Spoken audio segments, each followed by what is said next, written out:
Venia el licenciado Miguel Gómez Curay, jefe de la Oficina Central de Imagen Institucional y representante del señor rector de la Universidad Nacional de Piura, del doctor Sigifredo Borreo Sánchez, ex-decano de la Facultad de Ciencias Sociales y Educación, de nuestra querida Gladys Valera Ward, del profesor Germán Sibu Medina, director del taller permanente de pintura Piura Plast. Vamos a dar inicio a esta ceremonia de presentación del libro de pura cepa y de buena laya. Vamos a hacerlo entonando el himno nacional del Perú.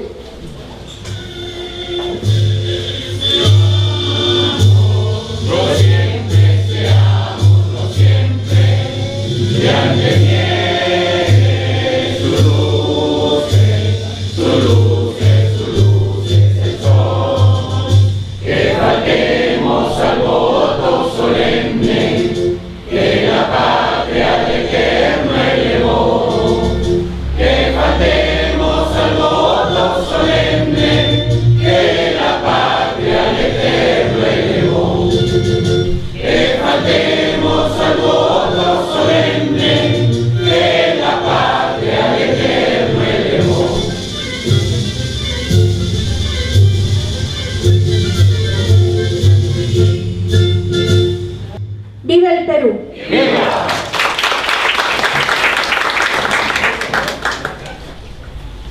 Sin duda que no podría ser esta noche esquivo con este encargo que es de presentar a Gladys Laura René Valebona Borti, por múltiples razones, no solo porque tengo muy grato recuerdo de su presencia en la Universidad de Piura, pero también sobre todo por su personal manera de ser. Sin duda que eso abona en favor de una poeta sensitiva y con un universo creativo realmente extraordinario. La última poetisa de carne y hueso que vi en Piura era doña Rosa Larrea de Castaños. Sin duda que tenía cualidades extraordinarias. Pertenecía al grupo Black, donde estaba también Carlota Ramos de Santolaya, y eran otro tipo de poetisas de otro tiempo, con otro estilo. Por supuesto que la espiritualidad de Carlota en la Catedral de Piura era impresionante, ¿no? Y esa imagen como que la tengo grabada en la cabeza, el verla, el compartir, la sencillez, ese estar presente casi y pasar desapercibido en un espacio y en un lugar y un espacio de enorme tránsito como la Catedral de Piura. Y sin duda esta noche permite que uno pueda deslizar recuerdos, emociones de todas las mujeres que de alguna u otra forma simbolizan a Piura, que viven en Piura, que se nutren de sus sentimientos y de sus afectos, de sus ternuras, de sus gracias, pero también de sus desgracias, ¿no? Ahí en algún rincón de San Teodoro, en la margen izquierda, está la tumba de Francisca Otoya. Francisca Otoya era una naviera que trajo de Costa Rica los restos de la mar, y sin duda que tenía una devoción extraordinaria por este personaje de la historia de Piura, que dice que conservó los restos en su casa, los velaba con devoción, y por intermediación de don Fermín Seminario del Castillo los entregó al gobierno del Perú cuando esta etapa de intrigas políticas, de caudillismo, permitió que el Perú retornara a la calma, y ella los entregó y se desprendió de algo que era en sí muy rico. Y es una de las tantas mujeres de Piura. Podría hablar de Paula Piraldo, que tenía coraje para defender Colán, del asalto de los piratas y de muchas otras mujeres, sin duda extraordinarias. Yo alguna vez recorriendo con Alicia Benavides la arena después de la inundación del año 83, ella había traído de Lima una bolsa con fruta, y entonces por ahí se conmovió ante la madre que más había permanecido con sus hijos ahí en la inmensidad de este mar incontenible de barro. Había una madre con sus hijos y le entregó la mano de plátanos, y la madre lo que hizo, no probó nada, lo distribuyó los plátanos entre todos los niños, entre los que eran sus hijos y los que no eran sus hijos, y finalmente se comió las cáscaras. Y entonces, cuando le conté a Monseñor Cantuaria, hace este gesto y me dice: mire, pues esa es la extraordinaria madera de las mujeres de Piura. Y eso de alguna forma también es poesía de la vida, es poesía del trato humano, es poesía de la persona que es capaz de entregarlo todo a cambio de nada. Y sin duda que eso también se desliza cuando tenemos que hablar de una mujer que es poeta, que es dibujante, que es pintora, que es caricaturista, y que sobre todo entiende las dimensiones del arte. Alguna vez Luis Cernuda dijo que frente a las poetisas nos encontramos con esa enorme capacidad de hacer que los pensamientos sientan y que los sentimientos piensen. Y eso es lo que he encontrado leyendo rápido las páginas de esta nueva entrega de Lali Vallebuena, y sin duda que resume una dimensión extraordinaria, una capacidad de sentir y de pensar. Y en esta tormenta creativa de pensamientos y de sentimientos es que fluye esa capacidad, ¿no? También en el arte, en la pintura, en la acuarela. Y si quisiéramos hablar de la poesía costumbrista, pues habría que ineludiblemente hablar de Elvira Castro. Pero Elvira Castro es lo último que nos queda del hablar piurano. Ahora en la aldea global las transmisiones son desde Lima, y ya no nos damos cuenta cuando un piurano está hablando o cuando un suyanero está hablando, pues todos hablamos igual. Nos globalizamos. Ya no es posible distinguir el modo de hablar de unos y de otros. Y sin duda que eso es un fenómeno de nuestro tiempo, y habría que preservar alguna de nuestras formas múltiples de hablar. De Cura Sepi, de Buena Laya, tiene Buena Laya, eso es piurano, ¿no? ¿Qué laya de persona? Dice, ¿qué laya? ¿No? ¿Qué tipo de persona? ¿No? Y la vez pasada estaba viendo, creo que estaba escuchando una telenovela brasileña en donde la palabra es un piuranismo también, una palabra muy usada en Piura, carcamán, ¿no? ¿Qué cosa es un carcamán? Es una persona de muchas pretensiones, pero de poco mérito, ¿no? Y entonces cuando uno dice, oye, estos candidatos son carcamanes todos, ¿no? Muchas pretensiones y pocos méritos para gobernar la ciudad. Bueno, pero no estamos en pleito con ningún candidato, ¿no? Queremos que a todos les vaya bien en sus gestiones políticas, pero que también que se ocupen de la cultura y del arte, que es la característica que nos hace distintos de otras ciudades, de otros colectivos sociales, de otras comunidades, ¿no? Ahora tenemos 7 universidades y me dicen que van a venir 2 más. Entonces tenemos más universidad, pero tenemos menos involucramiento por la cultura, menos también afecto por la lectura, menos actividades artísticas. Esta noche yo creo que hemos logrado conjugar una serie de aspectos que realmente muestran de que esto es una fiesta del espíritu. Lali es licenciada en Ciencias de la Comunicación por la Universidad de Piura, bachiller en Artes Liberales, bachiller en Educación, con especialidad en las Ciencias Sociales por la Universidad Nacional de Piura, estudios de maestría en Educación, con especialidad en Neuropsicología. También tiene estudios libres en la Escuela de Bellas Artes de Piura, Artes Visuales, en la Facultad de Arquitectura de la Universidad Nacional de Ingeniería, de Pintura al óleo, con la artista Liz Pérez León, e integrante del taller permanente del maestro Germán Sibú Medina. De modo que una persona con estas inquietudes y con tantas sensibilidades juntas.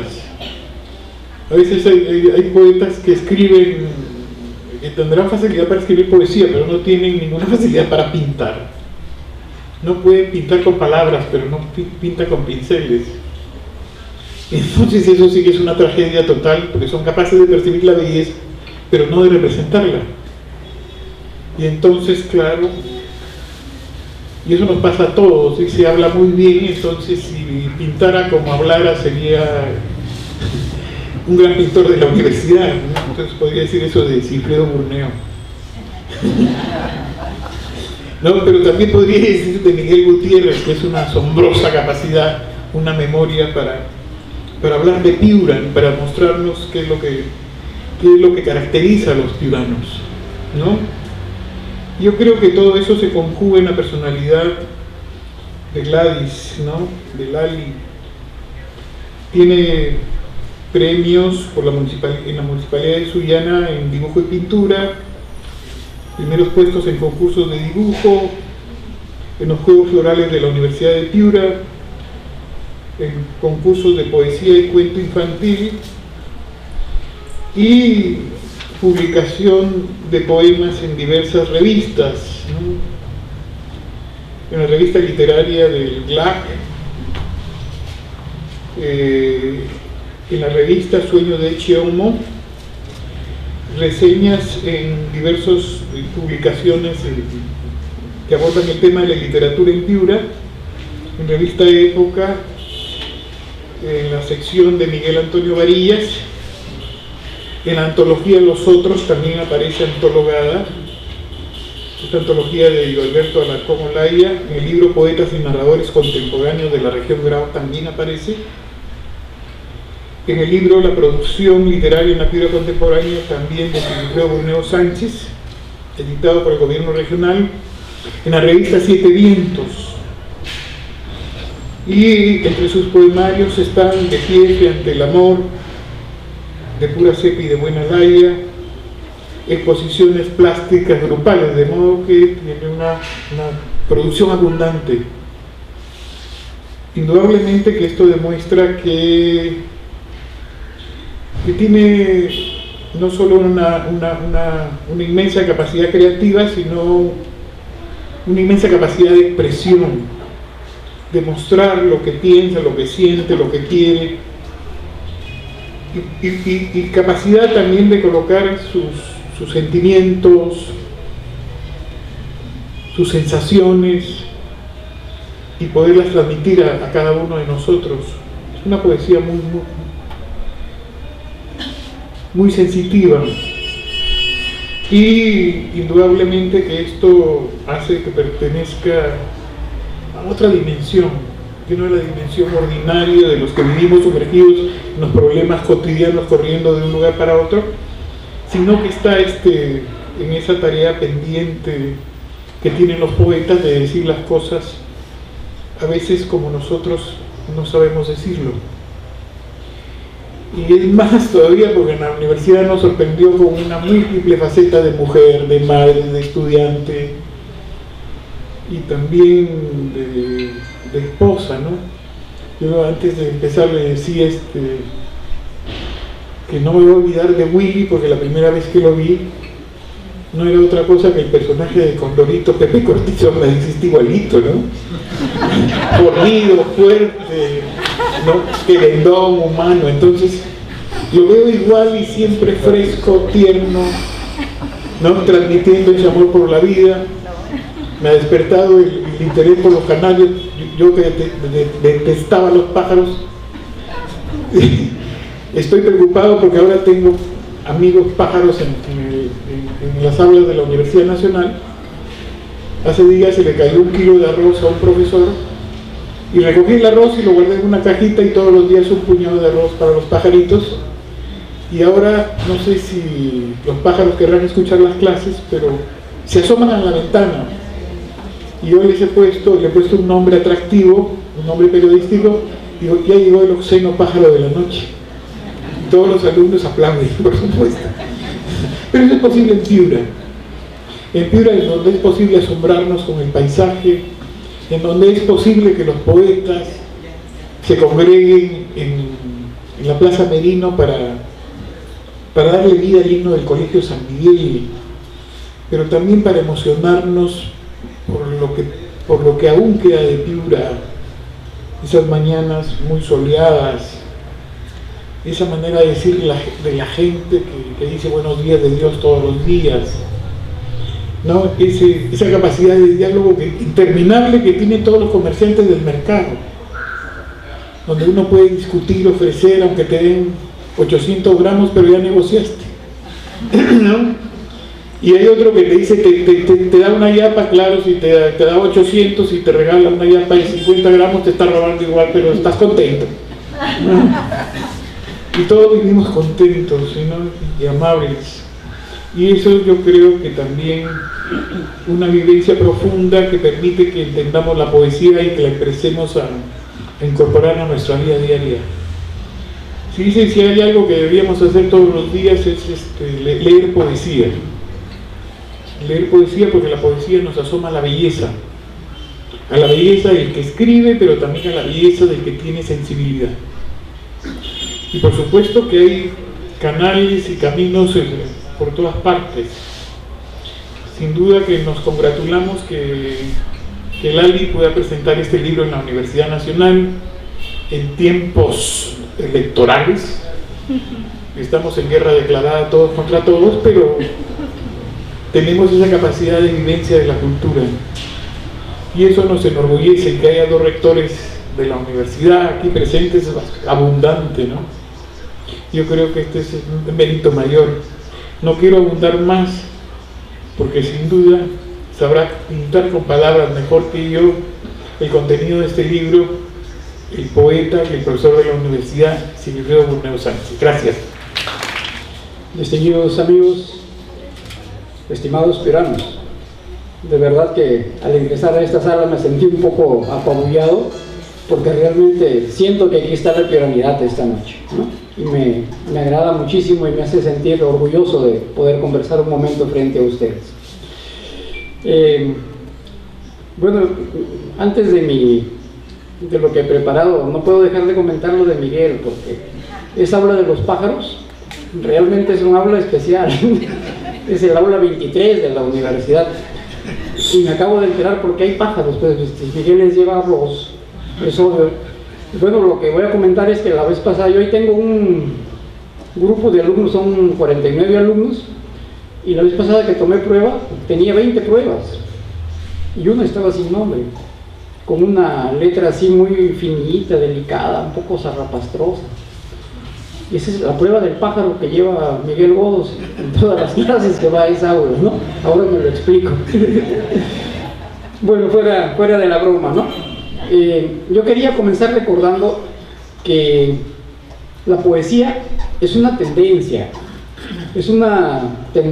muy marcada en el espíritu humano. Quizá una de las cosas que nos hace realmente humanos es poder tener una cierta capacidad de asombro frente a la realidad, y sobre todo pretender que esa capacidad de asombro por la observación de la naturaleza y de las buenas personas nos hace sentir que tenemos que retribuir de alguna manera esa buena sensación. Y entonces nace, y creo que naturalmente nace, florece en la mente y en el espíritu humano una tentación de acercamiento a la expresión hermosa, a la expresión bella, a tratar de que cada una de las cosas que decimos y de las cosas que hacemos realmente signifique para los demás no un mero acto circunstancial de pasar por encima superficialmente sobre la vida, sino que signifique realmente un acto de regocijo mutuo, tanto para quien da el producto como para quien lo recibe. Entonces, cada uno de nosotros tiene esta tendencia, es una inclinación. El niño, cuando dibuja ahí con sus colorines sobre una cartulina, no está pretendiendo hacer algo feo, quiere hacer algo hermoso. Ahora, que le salga un tipo de cosa que no es muy apreciable es otra cuestión, pero su intención es creativa. Un profesor que quiere que su clase sea impecable es también una persona que está tratando de demostrar su inclinación hacia la perfección, hacia la belleza. Y hay que recordar pues que la mejor definición de arte hasta hoy fue la que dio Platón, ¿no? El arte es la perfección, en todos los planos, en todos los sentidos. Entonces, en algunas oportunidades, si bien es cierto que todos nos sentimos orientados a esta expresión de la hermosura de la existencia, muchos de nosotros, por diferentes circunstancias de la vida, por falta de motivación, porque no hemos tenido la oportunidad adecuada, porque no hubo quien nos orientara, vamos dejando de lado este tipo de expresión y lo olvidamos, va muriendo en nosotros, ¿no? Uno conversa con los jóvenes de hoy día, pero ¿por qué no van a escuchar los conciertos de cámara que da la Orquesta Sinfónica Municipal? Porque nos aburrimos, porque nos dormimos, porque no es interesante. Y hay que estarles explicando, pues, ¿no? ¿Qué les ha faltado a ellos? La formación adecuada. ¿Cuántos de nuestros centros educativos, en primaria, en secundaria, realmente hacen que los chicos escuchen la buena música? Y ya es obvio, pues si nunca escuchamos buena música, ¿cómo nos va a gustar después, no? O sea, aquí hay cuestiones de fondo que tienen que conversarse. Pero a lo que voy es a lo siguiente, o sea, muchos de nosotros, sintiendo la inclinación por la hermosura de la expresión, la abandonamos, pero hay otros que perseveran. Y esos que perseveran son los que corren un gran riesgo, que es el riesgo que está corriendo desde hace bastantes años nuestra amiga Lali, ¿no? Yo la conocí también en las aulas universitarias cuando éramos estudiantes y siempre se le ha tenido que reconocer una sensibilidad muy especial. Su trato con las demás personas es muy agradable. Es imposible escuchar de ella una majadería, una forma de expresión que de alguna manera vitupere a otra persona, ¿no? Es la educación, es la cortesía andante, ¿no? Es la representación de esta buena imagen de los piuranos y de las piuranas en particular. Entonces, cuando uno se dedica a la obra de arte, corre un riesgo, les decía. El riesgo es que el producto sea bueno y que eventualmente pueda ser malo. Bueno, ese es el riesgo de todo escritor. Decía Goethe que el verdadero arte se cultiva en la intimidad. Y es ahí, pues, en la secreta eclosión de la inteligencia y del sentimiento, donde tiene que formularse la forma que va a asumir ese objeto de arte. Puede ser pintura, puede ser música, o como en el caso que nos ocupa, puede ser poesía. ¿Qué hace? ¿Qué hace que una persona se convierta realmente en poeta? Es una persona que tiene que, en primer lugar, haber tenido una gran experiencia con la vida. O sea, este tipo de persona que no observa la realidad humana desde fuera, sino que se siente involucrada con la vida. Que, como pedía el poeta Rilke, que sufra mucho y que goce mucho. Que sienta la vivencia intensa de cada uno de los momentos de su vida y dejar que eso vaya impregnando su espíritu, que se vaya afianzando dentro de esta persona. Y dice Rilke, después hay que olvidar. Vivamos, olvidemos. Un día, si algo fue realmente importante, eso va a regresar a uno. Entonces, dice el poeta Rilke, ahora sí llega el momento de escribir. Pero ni siquiera ahí tenemos ya la certeza de que lo que se escribe es bueno, pues. El escritor Oscar Wilde, en el pórtico de su libro El retrato de Dorian Gray, dice claramente que todo arte es verdaderamente malo. Y añade, cuando está escrito con emoción. Ojo, pues eso a uno lo pone a pensar, porque a veces nosotros decimos, caramba, la poesía debe escribirse en el momento de gran emoción. Y viene uno de los mejores estetas europeos a decirnos, no, cuando uno escribe en el pleno estado de la emoción, se encuentra todavía en un estado de agitación temperamental que no le va a permitir elegir adecuadamente las palabras y establecer un tono adecuado que le dé homogeneidad al poema. Tiene que esperar que pase el momento, quedarse con la emoción, vivirla, sentirla, reflexionarla, y más adelante, con el paso del tiempo, con toda tranquilidad, se puede intentar la escritura del poema.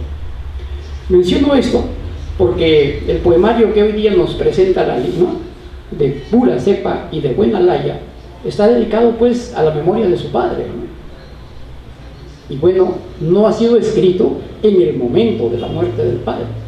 Yo durante mucho tiempo, cuando era un poco más ignorante que hoy día, yo siempre había estado convencido que ese famoso poema que le escribió Vallejo a su madre había sido en el momento de la muerte de la madre.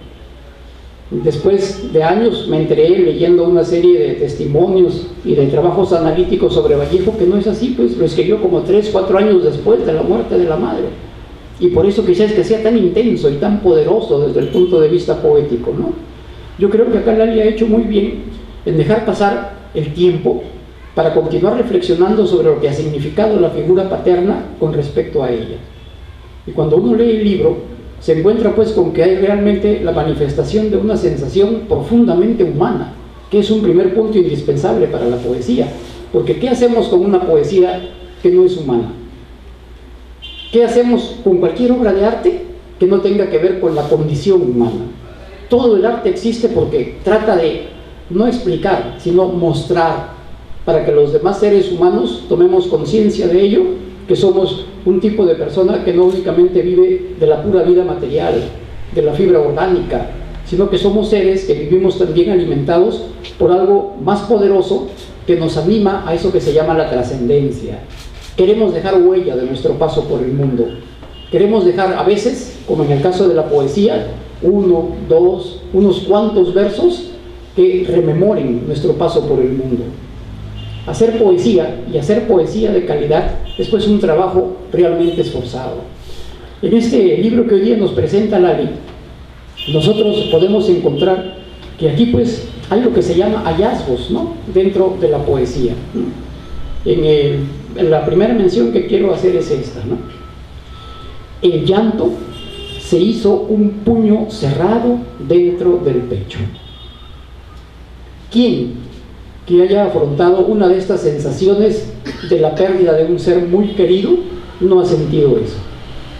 Solo que no lo hemos expresado como hoy día lo expresa Lali, ¿no? O sea, calcular las palabras, el orden de las palabras, el impacto semántico, ese es el trabajo del poeta.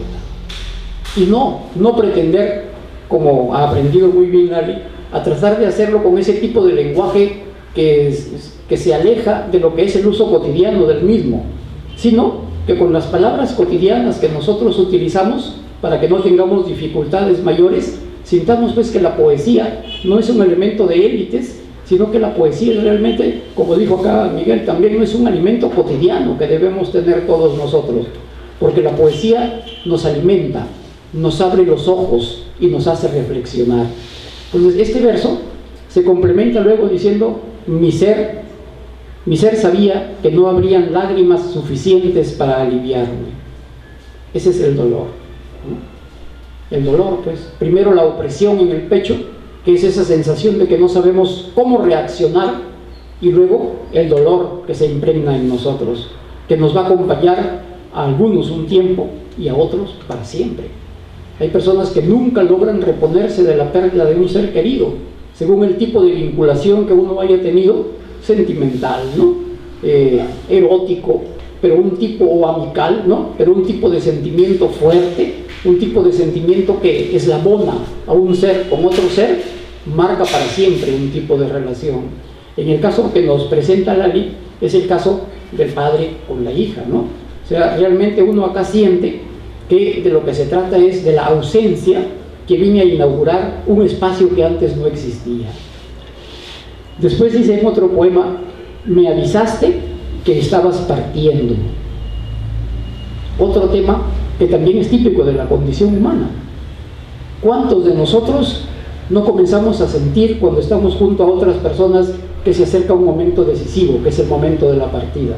De nuestro padre, de nuestra madre, a veces del ser querido con el que hemos compartido la vida, ¿no? Del esposo, de la esposa, a veces de un hijo. Y esto realmente marca pues una sensación poderosa. Pero, ¿qué hay de los presagios? Uno de los escritores más fastuosos del siglo XX, como es Gabriel García Márquez, en sus 100 años de soledad, cuenta un hecho de esta naturaleza, ¿no? Está muriendo un personaje y la madre, que se encuentra a muchísima distancia, deja caer la olla en la que está cocinando y dice: han matado a mi hijo. ¿Qué tipo de anuncio había recibido? Obviamente no es un anuncio material. ¿Qué es? En el caso de la poesía, una mirada, una manera de dirigirse una persona a la otra, una diferencia en las actitudes cotidianas, pero algo que viene como a preparar el camino. Aquí hay algo novedoso que se va a presentar. Y este de acá, que es un verso mucho más fuerte: estocada salvaje y certera de la muerte. ¿Es o no es eso la muerte? El poeta lo que hace es interpretar por todos los demás los diferentes momentos que vamos atravesando en la vida, ¿no? Estocada salvaje y certera de la muerte. ¿A quién de nosotros la muerte le satisface? Todos sentimos que la muerte es una especie de agresión. Todos queremos aferrarnos a la vida, queremos continuar existiendo. Desde ese punto de vista, esta es la interpretación, pues: estocada, salvaje y certera. Es un tipo de expresión realmente muy bien logrado, muy bien afinado, porque tiene eufonía, porque tiene una imagen que nos presenta y porque nos golpea desde el punto de vista intelectual, haciéndonos pensar en algo que ha estado con nosotros, que no es que ha estado, está allí con nosotros, solo que no siempre lo reflexionamos. Entonces vienen los poetas para decirnos: mira, medita, piensa. Otro verso: nos haces falta, Padre. Miren la sencillez de la expresión, pero ubicada en el contexto poético cobra una fuerza especial. Nos haces falta, Padre. Le hace falta el maestro a la esposa, a la bisabuela, a los hijos, yernos, a los nietecitos y los bisnietos. Finalmente, haces falta a tus alumnos, a mí y al mundo. ¿Quién de nosotros, por un natural sentido egocéntrico, no se siente también el eje alrededor del cual gira todo el universo? Yo y mi familia somos un centro. ¿Qué pasa cuando el eje vertebral se pierde? Que es en este caso la imagen del Padre.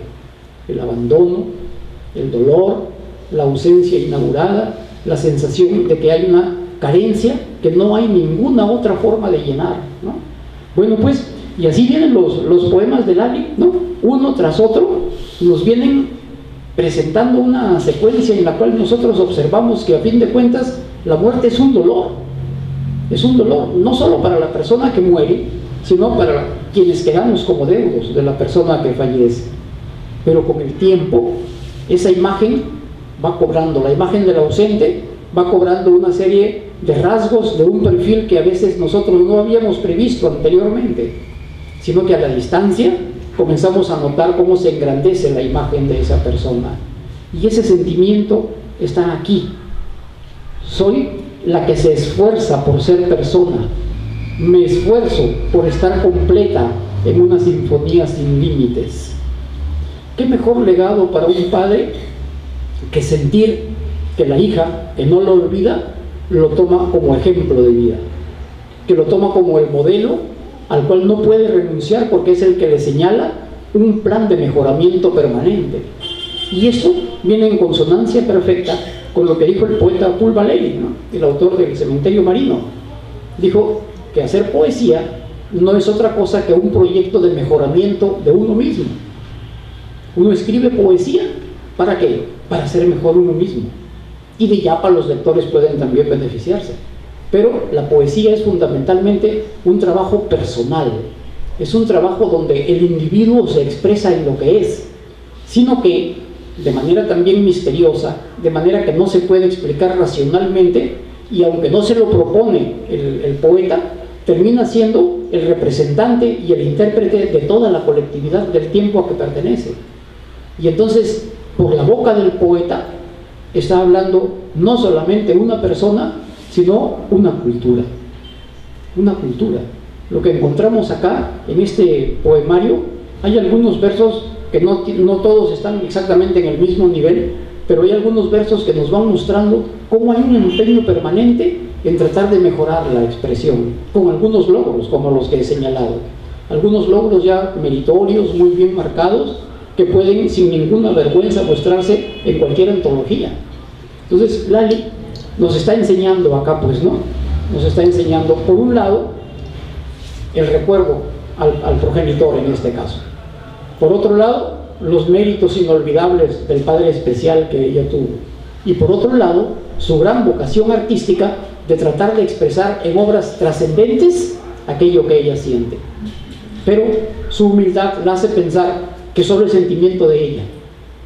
Aquí estamos para recordarle a Lali que no es así. Ella está expresando un sentimiento que es de todos nosotros, que compartimos porque somos de este tiempo, porque somos de esta tierra, porque hemos conocido a las personas de quien ella habla y porque sentimos fundamentalmente que hay que mejorar el tipo de existencia que estamos llevando. Que la vida no es, pues, como ahora se pretende, un tránsito circunstancial por este mundo que termina con el día del entierro y que nos olvidamos para siempre de los demás, sino que la vida es también entrega de unas personas para otras, y que esa entrega tiene un valor humano que no puede ser olvidado, sino que debe ser rescatado. Y qué mejor forma de mantenerlo vivo para siempre que escribir poesía, que escribir poemas para resguardar y para conservar esa memoria.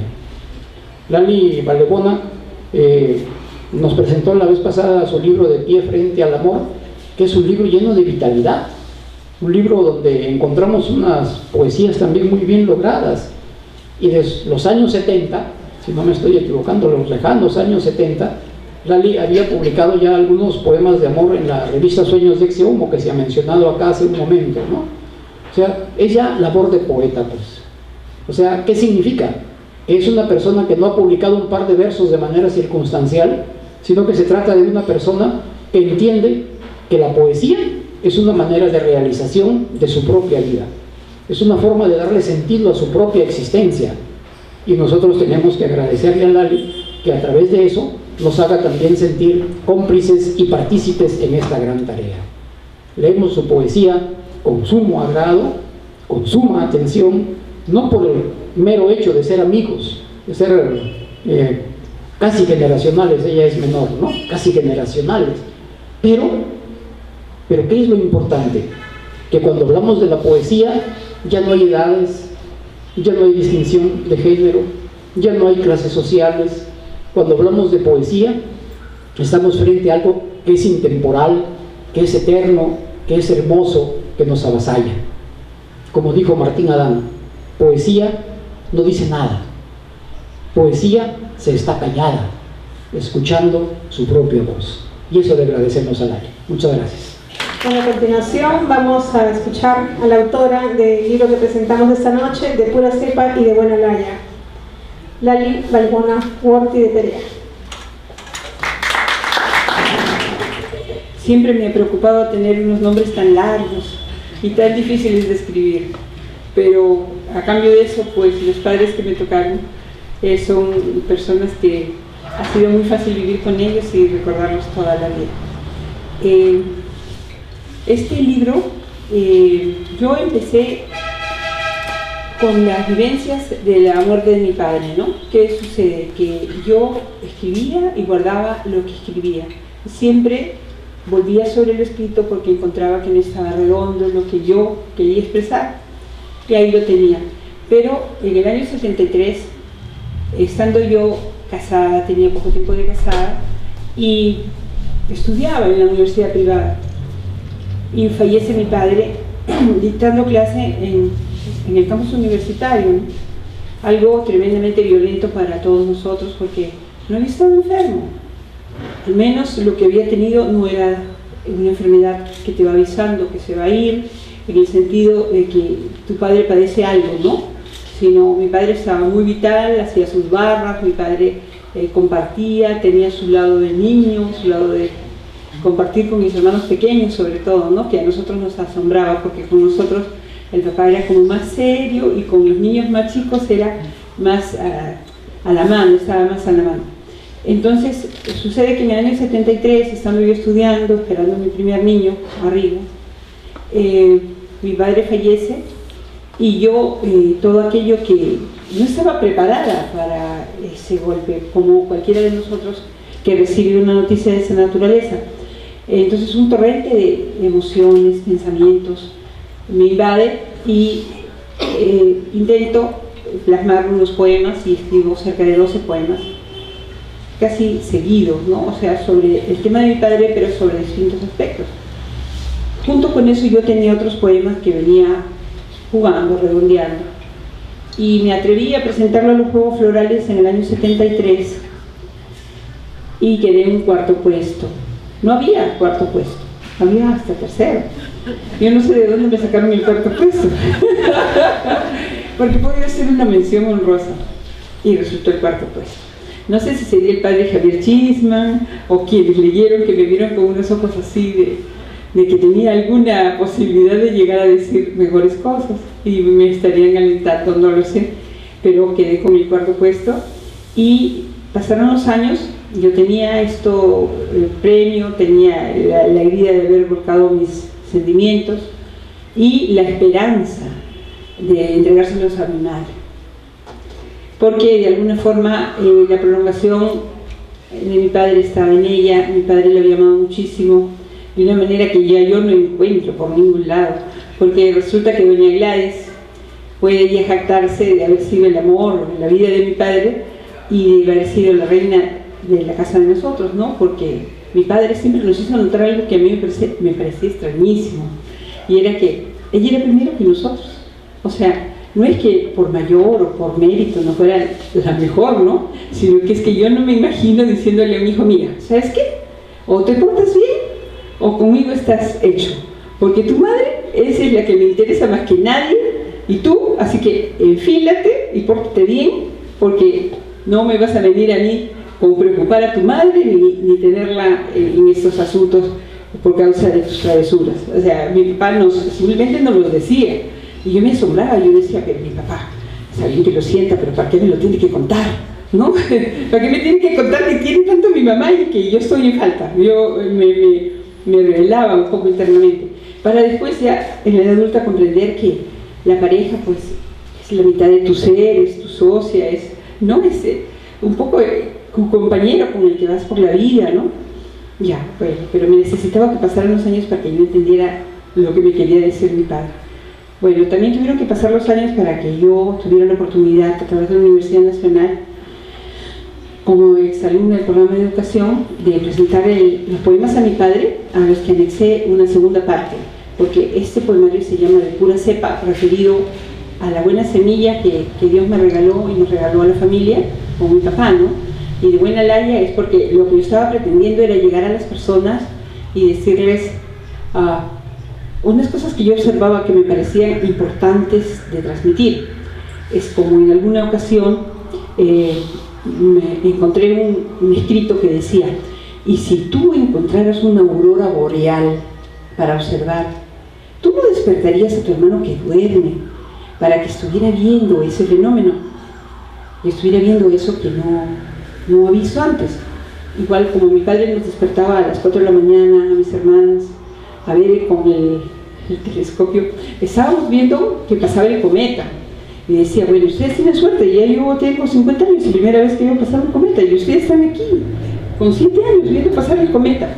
Bueno, entonces esta oportunidad de poder presentar lo que uno le emociona, le asombra, me la ha dado la Universidad Nacional y me la ha dado el transcurrir del tiempo, y yo he podido incluir en la segunda parte de Buena Laya aquellas cosas que me asombraron, que me han hecho meditar y que creía dignas de compartir, porque todo aquello que nos asombra y que realmente le encontramos valor, no lo debemos de guardar, lo debemos de dar, porque si cada uno de nosotros diera un poco de la luz que tiene, pues esto sería día permanente, ¿no? Porque a veces somos muy distraídos, nos descuidamos de de hacerle observar al otro lo que nuestros ojos ven, y puede ser que esa pequeña observación pues haga que, como Miguel Gómez, se dedique a darle comida a los pájaros, ¿no? O cosas parecidas, ¿no? Bueno, entonces, si ustedes llegaran a leer este poemario, van a encontrar algunas cosas que les van a atraer y otras que pensarán ustedes diferente. Hubo un cuestionario que yo me hice antes de dirigirme a ustedes sobre qué sería interesante transmitirles.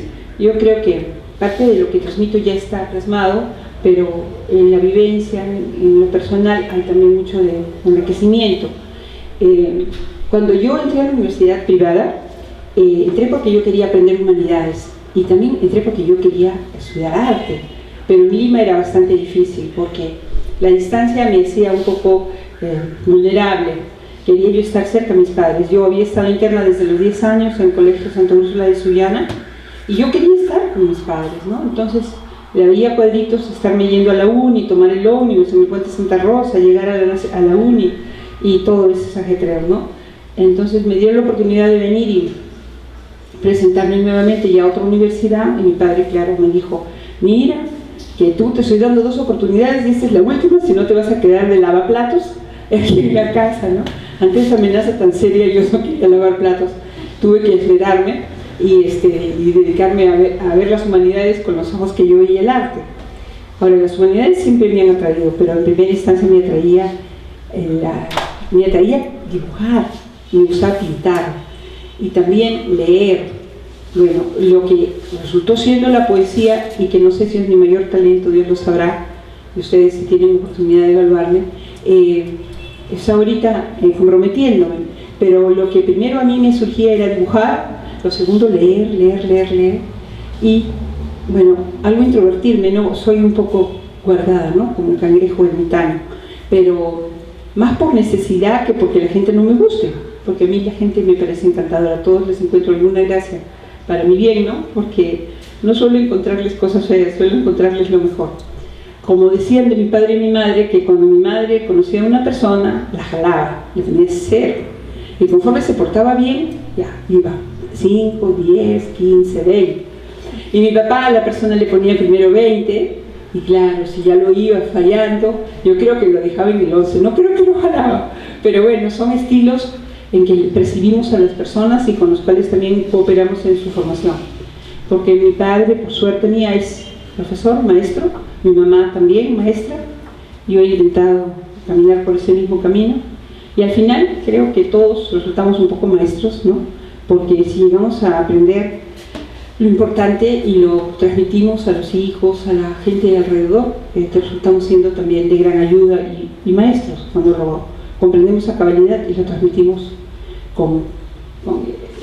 dándolo todo, ¿no? O sea, bien dicho y para el bien del otro. Entonces, cuando yo entro a la universidad, como retomando el tema, me encontré con personas extraordinarias, personas que podían entender lo que yo pensaba y lo que yo hablaba y lo que yo escribía, cosa que me llamó la atención tremendamente, porque era como algo secreto, ¿no? Era un quehacer íntimo, ¿no?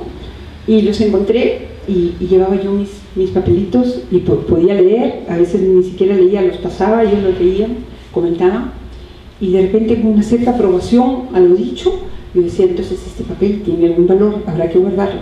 Y ahí estuve con guardar mis papeles y todo.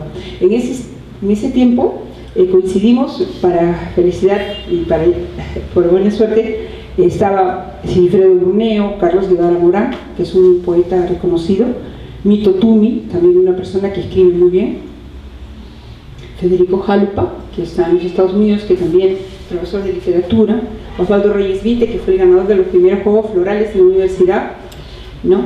Y posteriormente, un poco más joven, conocí a Corazón Zanahoria, que es Roger Santibáñez, que nos trajo más que un dolor de cabeza porque era medio anárquico y le gustaba crear verdaderas explosiones de desconcierto entre la gente, pero muy simpático y muy talentoso. ¿En qué condiciones es que yo escribo? Yo escribo cuando algo me desborda totalmente, cuando no hay un asombro por algo que me deja alucinada, o cuando hay un sentimiento, algo que me desborda. Entonces es como que fluye ese pensamiento, al lado del sentimiento, y después, como dice muy bien Sigifredo Burneo, es aquello que se escribe tiene que guardarse, porque tienes que macerarlo. No puedes presentar así a tu hijo desnudo, tienes que acicalarlo, pero no acicalarlo con el traje de la moda, ¿no? Sino con el que le va a durar para siempre, que lo universalice, ¿no? Entonces, de eso se trata un poco de trabajar lo que es una inspiración para que llegue a ser un aporte que pueda comunicar algo en que lo cual todos resulten más bellos, ¿no? Porque de eso se trata, de sentir la belleza, ¿no? Y hablando de la belleza, pues esto de la belleza que se puede comprender es que conociendo, estudiando, aprendiendo, tú llegas a la inteligencia, ¿no? Y ahí estás muy sabio, muy contento, muy orondo. Pero si tú comienzas a frecuentar el arte, tú encuentras un camino como línea recta, más corto, y es que la belleza toca directamente al corazón y puede hacer comprender al que no entiende muchas cosas, porque es como algo que es un lenguaje común con el cual podemos expresar aquello que puede ser problemático para otros, ¿no? Y aquellos chispazos que hay de sabiduría a través de las palabras del que capta el asombro, capta la delicadeza, capta la belleza, esas palabras como muy exactas que le calzan al asunto, le llega a otro y ese otro reconoce, esto es así es. Es como para la fe, por ejemplo, ¿no? En ocasiones uno dice, pero es Dios, está caminando. Yo recuerdo ocasiones en que yo he sentido esto de que hay una presencia, ¿no? Que te está diciendo mucho. Y en poesía, el ahorro es básico, hay que decir mucho con pocas palabras. Porque cuando hay muchas palabras, y en esas palabras ya se te va mucho del mensaje. Así que tienes que aprender a redondearlos para que en pocas palabras puedas alcanzar la profundidad de aquello que quieres transmitir. En ocasiones tú te quedas sorprendido de lo que has dicho, ¿no? Es como que tu hijo te salió, el aprendiz superó al maestro. Igual te pasa en los poemas, ¿no? Resulta que tú dijiste eso, tú fuiste, efectivamente, te asombras y es como que todos tenemos esa genialidad, la tenemos para ciertas cosas, hay que encontrarlo para qué, ¿no? Unos es al comunicarse, otros es en distintas cosas, tenemos que encontrar esa genialidad para darles el aporte de la finura de nuestro ser a los demás. O sea, no presentar nuestro ser así, distraído, como se está presentando ahora mucho en los jóvenes, ¿no? Sino presentarlo con el mayor respeto, con el mayor cuidado, porque nadie, y menos el patazuelo, es tonto, nadie es poco, ¿no? Todos somos mucho y todos estamos llamados a hacer lo mejor que podamos ser, y en eso tenemos compromiso todos. Y yo me siento comprometida en ir mejorando para poderme ser digna de todo lo que recibo, ¿no? Porque efectivamente, si uno se va a poner a vivir condoliéndose de lo que tiene o no tiene, de lo que alcanza o no alcanza, de lo que necesita, inventarse tantísimas necesidades, al final uno termina como un ser triste y uno está obligado a ser feliz. Digo que está obligado porque si nos ponemos a pensar, ¿qué cosa es lo que queremos, no? ¿Y qué es lo que nos hace retosar y qué es lo que nos hace vibrar? Sabemos felices. En fin, entonces yo quería comentarles sobre la felicidad que tuve yo cuando encontré a mis amigos pares, a aquellas aves con esos plumajes un tanto parecidos, y que fue mi puerta abierta para estas expresiones que ahora puedo plasmar porque la universidad me ha dado la oportunidad y porque tengo la suerte de que tengo amigos, ¿no? Y que han tenido ese gesto de venir. Me da mucha felicidad. Yo quería que estos poemas aparecieran, sobre todo ahora que mi mamá todo lo entiende, todo lo sabe, entonces sabe demasiado. Entonces yo quería, y eso ha sido un gran regalo, y la presencia de ustedes ha sido el segundo gran regalo. Ahora que me acompañan aquí personas que hablan también como Sigifredo y como el amigo Godos, y mi profesor de arte, Dios mío, regalos, ¿no? Y ni qué decir de los rectores y de los amigos, ¿no? Entonces, bendiciones, yo hago más que agradecer. Me decía mi hijo, oye, tú te vas a parar delante de la gente y le vas a decir que tú no eres interesante. Le digo, ¿para qué me importa ser interesante? Yo lo que quiero es abrazarlos. Me dice, pero mamá, estás un poco loca. Un poquito nomás, le digo, un poquito. La verdad es que yo pienso que lo que hay que es tender puentes entre la gente y ayudarles a que la gente encuentre sus talentos y apoyarlos para que sean felices, que lo que se quiere aquí es que todo el mundo encuentre su capacidad de ser feliz, porque somos muchos, porque nos quiere demasiado Dios, y porque las demás personas también nos quieren demasiado, sino que a veces no nos damos cuenta. Muchas gracias. Yo no es que no quiera cansarlos, porque podría pasar hablando toda la noche, sino que ya es oportuno que les permita seguir con el programa. Muchas gracias. Buenas noches.